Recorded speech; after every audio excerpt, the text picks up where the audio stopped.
Balita po naman mga kabrigada, kinumpirma ni Independent Commission for Infrastructure o ICI Executive Director Brian Keith Hosaka na iimbitahan na rin nila si Senador Mark Villar sa kanilang investigasyon. Si Villar ang DPWH Secretary noong Duterte administration bago ito tumakbong senador. Ayon kay Hosaka, imbitahan nila si Villar para sa kanila mga pagdinig. Maliban kay Villar, ipatatawag din nila sina dating House Speaker Martin Romualdez at resign Congressman Zaldico.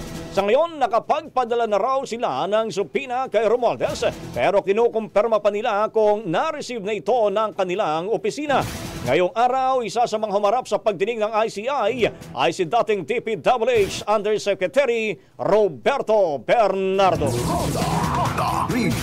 Ang bahaging ito ay hatid sa atin ng Yummyvit ES2 Oral Drops. Simulang tuparin ang pangarap ng iyong anak. And stunting now!